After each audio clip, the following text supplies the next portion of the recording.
What's up? Got an interesting one for us today. I was thinking about identity. Who are we? Who do we expect to be and who do we want to be? And are we positioning ourselves in our own minds well enough or in the right way to get to where we want to be, to live the way we want to live and think and do and act in a way that's congruent with what we really want to live out? So have you ever really asked yourself who you are? How do you identify yourself to somebody? If someone comes up to you and says, "Who are you?" I mean, your first response is probably your name, right? JJ. Maybe your next thing you say is where you live, currently where you work. Live in Valparaiso, work in Maryville. What else do you tell people? Who are you in a relationship with? Do you have kids? Do you not have kids? What are your ambitions? But really, when we think about who we are as an individual, it has to line up with who we really want to be as an individual. Because if we're not identifying ourselves in the way that aligns with that which we want to be, there's something that's off, right? And we're not going to be in the best possible position to achieve those goals because we're not identifying with who we really are trying to become. Let me give you an example. Have you ever had the experience where you say to someone as an excuse, "Well, that's just who I am"? Typically, you might find it in an argument with someone and they're arguing the other side, or you're discussing something and you have one perspective and the other person has another perspective, and all of a sudden they say, "Well, why did you do that?" Or "Why do you think that way?" Or "How come you're acting this way?" And your response is, "Well, that's just who I am." So innately in that response, there's some way in which you identify who you are that means you have to react and respond and act in a particular way in response to something that affects you, right? Whether somebody does something or says something or behaves in a certain way or looks at you a certain way, you now respond in your own specific, unique way because that's just who you are. Let me give you another example. So, I grew up playing sports and I went to college and played football, and I was very heavily into fitness and working out and eating well. And once I wrapped up my college athletic career and transitioned into full-time work, that kind of athletic, healthy fitness person that I really identified myself as going up and through college, I lost that a little bit, right? It wasn't so much part of my identity. In fact, there were times when I would talk with someone, I would joke about working out. Like I would go for a workout and then make some kind of joke like, "Oh yeah, me working out." Because it wasn't who I was. It was no longer part of my identity. And the same with healthy eating. I got out of shape because I allowed myself to eat things and go out and carry on in ways that weren't the best for my health.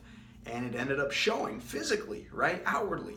And then it started to manifest itself in my mind and in my behaviors because I decided, that's not part of my identity. Health and wellness and fitness are not part of me. And so it wasn't a priority, and it didn't come across as a priority in my behavior. And therefore it translated itself into my well-being and my life and just who I was.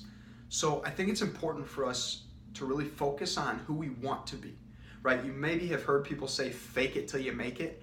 And I'm certainly not a believer in not being authentic, but I think the crux of that point and someone saying you should fake it till you make it is the fact that as soon as we start to identify ourselves as someone, if we say, "I'm the greatest public speaker in the world," right? As soon as you start to say that, if you say, "I'm the most healthy, fit, athletic person that I can possibly be," and that's your priority, that's how you identify yourself, even if it's not true in that given moment, you will act and behave according to how you identify yourself, and ultimately you will move in that direction and start to become that which you decide and choose to think about becoming, right? Haven't you heard the saying, "As a man thinketh, so he is"?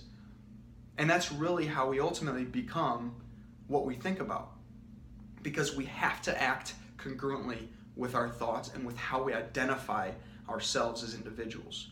So I challenge you with this, and certainly I would love to carry on with this in a further conversation. I'm definitely going to do a longer video on it, but for now, let's start here. I challenge you to take time 5, 10, 15, 20 minutes, whatever it looks like for you, to sit down, write in your journal, and really think about who you are.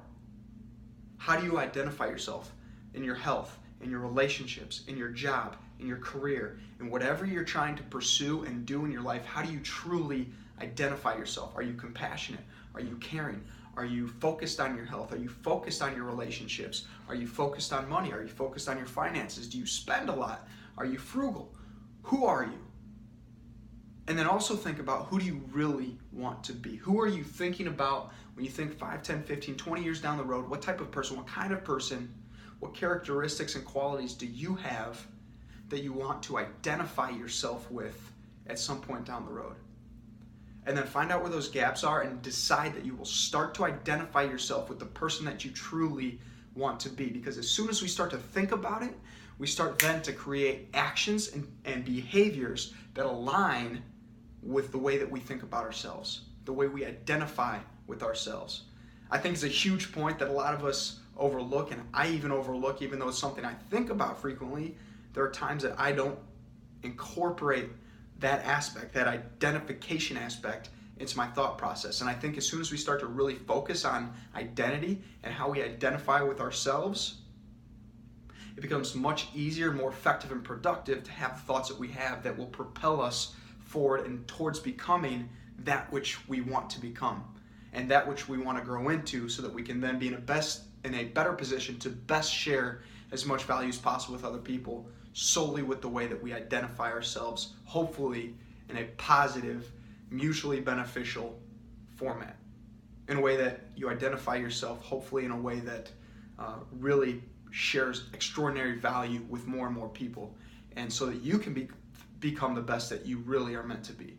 So I encourage you to figure out who you really want to be, identify yourself in a positive, constructive way, and start to think that way on a regular basis. Have fun, be awesome.